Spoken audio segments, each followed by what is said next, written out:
Hello बच्चा party, welcome to knowledge world. तो बच्चों, अभी तक हम डायमेंशनल फार्मूला पे कुछ क्वेश्चंस कर चुके हैं।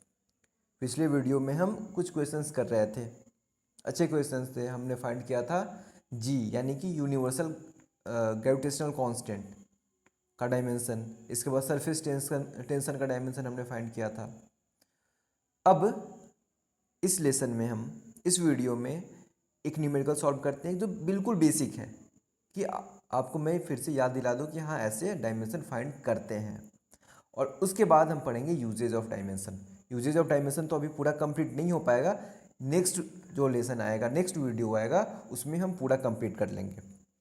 तो अगर आप ये वीडियो देख रहे हैं तो इसके तुरंत बाद दूसरा वीडियो भी अपलोड हो जाएगा, तो वो वीडियो भी देखना आपके लिए ज़रूरी है। क्योंकि ये बस मैं एक फर्स्ट टॉपिक बता रहा हूँ यूजेज ऑफ डायमेंशन में। इसके बाद कंप्लीट हो जाएगा सेकेंड वीडियो में डायमेंशन का यूज कहाँ कहाँ करते हैं, वो हमारा कंप्लीट हो जाएगा।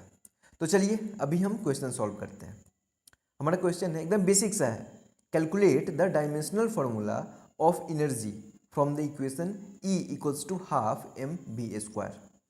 एनर्जी का इक्वेशन, ये कौन सी एनर्जी का इक्वेशन है बोलो, ये कौन सी एनर्जी का इक्वेशन है? E equals to half M V square, ये होता है काइनेटिक एनर्जी। ये होता है काइनेटिक एनर्जी। देन हमसे पूछा जा रहा है कि ये जो फार्मूला है, यानी कि हमें पता है कि ये काइनेटिक एनर्जी है, तो काइनेटिक एनर्जी का डायमेंशन क्या होगा, डायमेंशनल फार्मूला क्या होगा। तो चलो इसके पहले हमें पता है कि डायमेंशनल फार्मूला कैसे निकालते हैं। हम क्या करते हैं कि जो भी फिजिकल क्वांटिटीज दिया हुआ है उसको उसके बेस क्वांटिटीज़ में कन्वर्ट करते हैं, और फिर जो बेस क्वांटिटीज़ होते हैं उसके जो बेस क्वांटिटी आता है कन्वर्ट करने के बाद उसका जो एक्सपोनेंट होता है उस क्वांटिटी को उसके एक्सपोनेंट के साथ लिख देते हैं इन अ स्पेसिफिक मैनर। कुछ खास तरीका होता है लिखने का, वही होता है हमारा डायमेंशनल फार्मूला। एकदम बिल्कुल बेसिक है। कोई भी फिजिकल क्वांटिटी है, फिजिकल क्वांटिटी को उसके बेस क्वांटिटी में चेंज करो, उसके बाद बेस क्वांटिटी पे जितना एक्सपोनेंट है उसको एक स्पेसिफिक मैनर में, एक खास तरीका है, उस तरीके से हम लिखेंगे। बस वही जो एक्सपोनेंट है, पावर है, उसी पावर को हम लिखेंगे। तो चलो ये चीज़ अभी जो मैं बताया वो पिछले 2 लेसन से मैं एक्सप्लेन कर रहा हूँ, तो अभी तक आपको समझ आ जाना चाहिए ये चीज़। ओके, अब क्या है dimensionally E is equal to mass into velocity square, क्योंकि 1/2 तो कांस्टेंट है, ये कांस्टेंट है तो इसकी बात तो होगी नहीं। जो भी क्वांटिटी है, जो भी फिजिकल क्वांटिटी है यहाँ पे है 1/2 कांस्टेंट है, 1/2 हमारा है डायमेंशन लेस। ओके, तो मास का बेस क्या होता है? मास ये होता है मास टाइम वेलोसिटी, और इसके साथ साथ 4 और, यानी कि टोटल 7 फिजिकल क्वांटिटी बेसिक होते हैं। फंडामेंटल फिजिकल क्वांटिटी हम पढ़ चुके हैं, तो उसमें मास था, आपको याद होना चाहिए। ओके, ये भी हम पहले पढ़ चुके हैं। जिन्होंने नहीं देखा है एकदम स्टार्टिंग से फर्स्ट वीडियो से देखो, एकदम हर एक कॉन्सेप्ट आपका क्लियर होना है। यहाँ पे नहीं होगा तो आप कमेंट करें, मैं फिर से वो चीज़ एक्सप्लेन करूँगा, लेकिन आपको हर एक चीज़ समझना ज़रूरी है।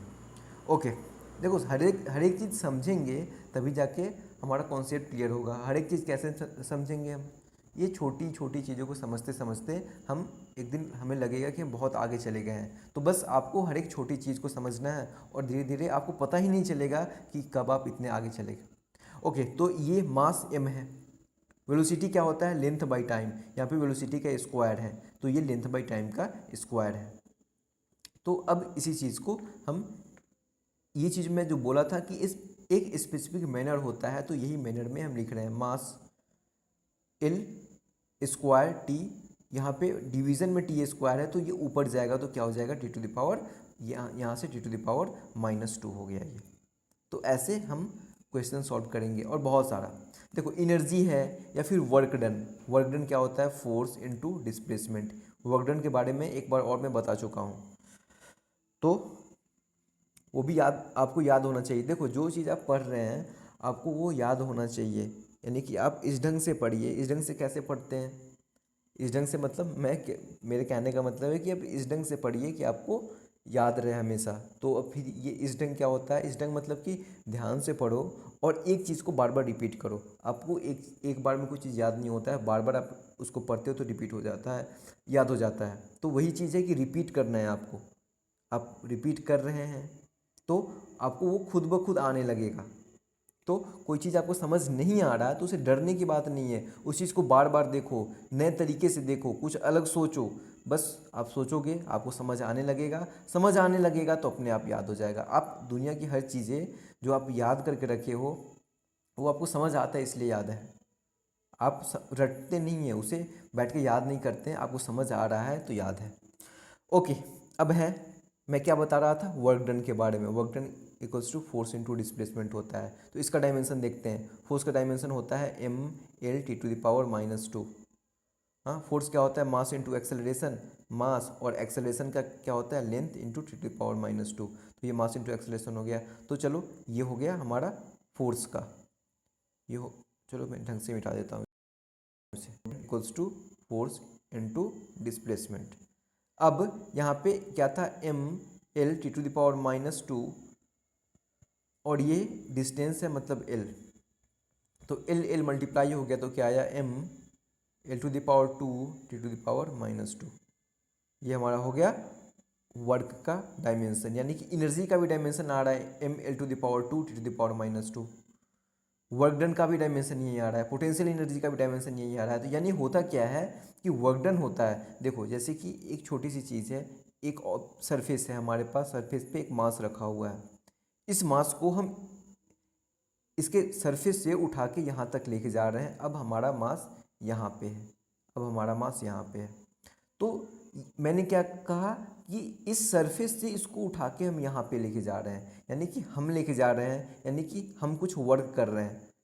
वर्क क्या हो रहा है, वर्क क्या हुआ कि मेरे वर्क करने से ये यहाँ से यहाँ पहुँच गया, मतलब कि इसमें अब एनर्जी आ रहा है। मेरा जो वर्क है, मेरा जो, अगर मैं हाथ से उठा के ले जा रहा हूँ तो जो मेरा जो मसल्स का एनर्जी है वो अब इस ऑब्जेक्ट में जा रहा है, मेरे मसल्स का एनर्जी इस ऑब्जेक्ट में जा रहा है, और यहाँ पे जाने के बाद इसमें कुछ एनर्जी स्टोर हो जाएगा। ठीक है, तो यही वर्क होता है, ये जो मैं वर्क कर रहा हूँ वो एनर्जी में स्टोर हो जाता है।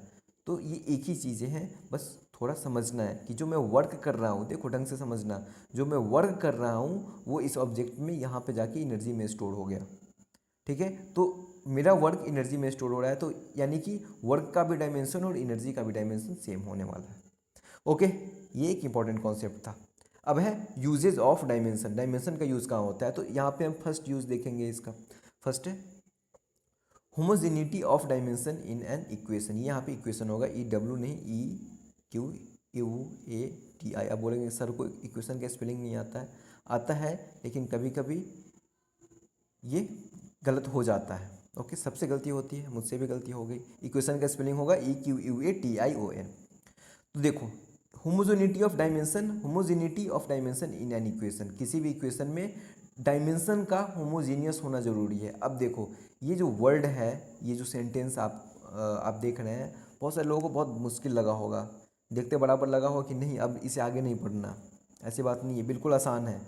देखो जैसे कि एक इक्वेशन है हमारे पास V=U+80, क्लास 9th में हम पढ़ चुके हैं, सब ने पढ़ा है, सुने तो होंगे ना, सुने होंगे, क्वेश्चन सॉल्व किए होंगे, जिन्होंने क्वेश्चन सॉल्व नहीं किया है वो सुने तो हैं।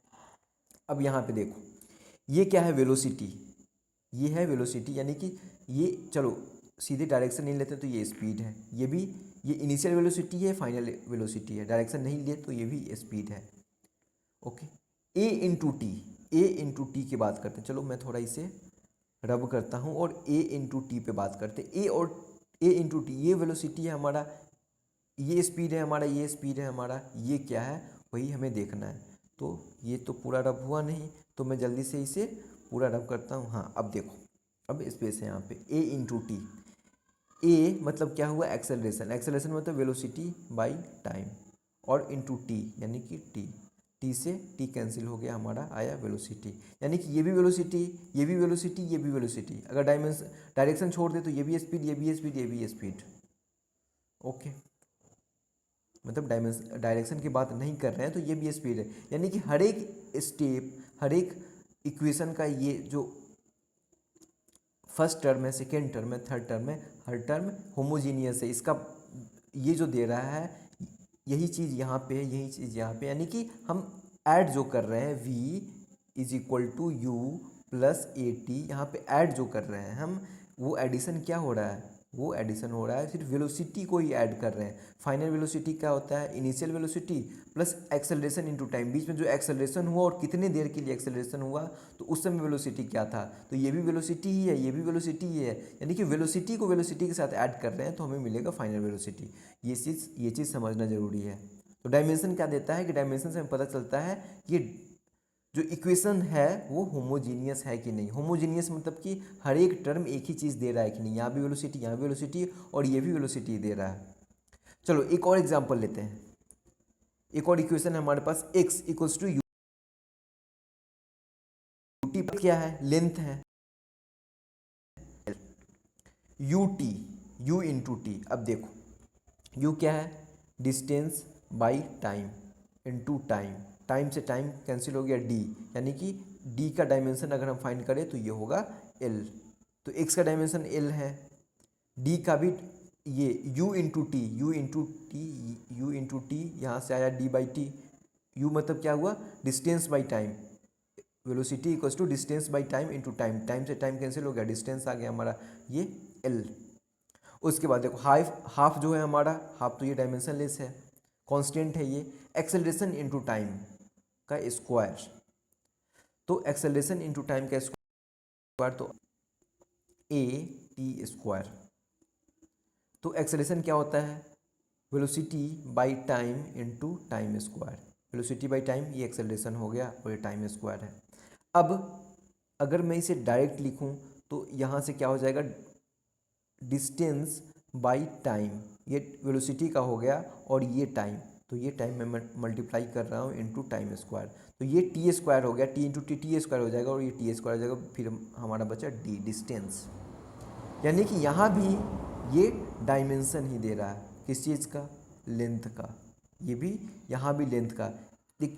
इट मीन्स कि ये यू टी भी लेंथ ही है, हाफ ए टी स्क्वायर में ये हाफ जो है वो तो कांस्टेंट है, यानी कि डायमेंशन लेस है, ए टी स्क्वायर भी एक लेंथ का ही डायमेंशन है। तो यही होता है होमोजीनिटी ऑफ डायमेंशन, यानी कि होमोजीनियस है, ये भी लेंथ है, ये भी लेंथ है, ये भी लेंथ है। v equals to U plus A T में ये भी वेलोसिटी है, ये भी वेलोसिटी है और ए टी भी वेलोसिटी ही है। तो हम वेलोसिटी, हमें फाइनल वेलोसिटी चाहिए तो हम दो वेलोसिटी को ऐड कर रहे हैं। इसी तरह यहाँ पे हमें फाइनल लेंथ चाहिए तो दो लेंथ को हम ऐड कर रहे हैं तो हमें फाइनल लेंथ मिलेगा। तो ये चीज़ था, तो इसी चीज़ को यहाँ पे एक्सप्लेन किया गया है। यहाँ पे L, half A T square का भी एल निकला है, हाफ तो ये यहाँ पे डायमेंशन लेस है और यू टी भी हमारा एल है। ये चीज़ तो होता है, ये जितना फॉर्मूला ऑलरेडी हमें पता है सब जगह ये अप्लाई होगा, जो भी फॉर्मूला है वहाँ पे होमोजीनियस होगा ही। अगर दो तीन टर्म है वहाँ पे तो वो होमोजीनियस होगा, लेकिन ये जो होमोजेनिटी है इक्वेशन का, उसका कुछ लिमिटेशंस हैं। जैसे कि क्या है कि ये x equals to U T plus half A T square. अब देखो तो यू टी, और अगर हम इसे हाफ को हटा दें तो ये क्या हो जाएगा, x equals to U T plus A T square. तो यहाँ पे क्या है कि हमारा करेक्ट फार्मूला क्या है, U T plus half A T square. इसका डायमेंशन भी एल का है, हर एक टर्म में एल का है, और x equals to U T plus A T square, यहाँ भी हर एक टर्म का डायमेंशन एल है, यानी कि लेंथ ही है, डिस्टेंस ही है। ओके, तो ये डायमेंशनली, ये formula x equals to U T plus A T square ये डायमेंशनली करेक्ट है, लेकिन ये करेक्ट इक्वेशन नहीं है। ये डायमेंशनली, ये फार्मूला जो दिया हुआ है वो डायमेंशनली करेक्ट है, लेकिन ये फिजिक्स में हमारे यूज लायक नहीं है, क्योंकि ऐसा कोई फार्मूला नहीं होता। और यही चीज़ है कि ये डायमेंशनली करेक्ट है और हर जगह यूज होता है, फार्मूला है ये। तो यहाँ से क्या हमें पता चला कि ज़रूरी नहीं है कि कोई डायमेंशनली करेक्ट फार्मूला हम बना लिए तो वो हमारा फार्मूला सही है, मतलब डायमेंशनली करेक्ट होने से ही नहीं होता है। तो यहाँ पे ये जो है x equals to U T plus half A T square ये डायमेंशनली करेक्ट है, बट ये करेक्ट इक्वेशन नहीं है।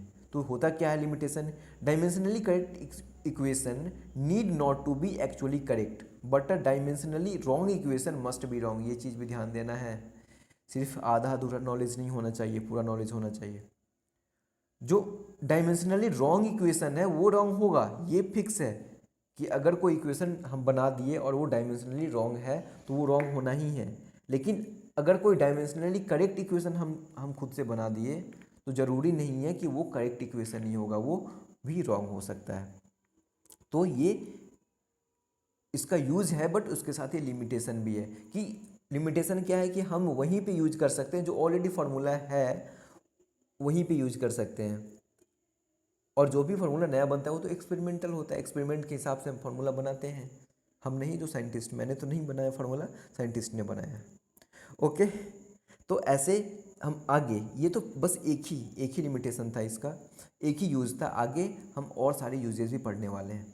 ठीक है, तो ये कंप्लीट करने के बाद नेक्स्ट वीडियो आएगा, नेक्स्ट लेसन आएगा, उसको ज़रूर देखना है आपको। ओके, और ये लेसन देखने के लिए थैंक यू।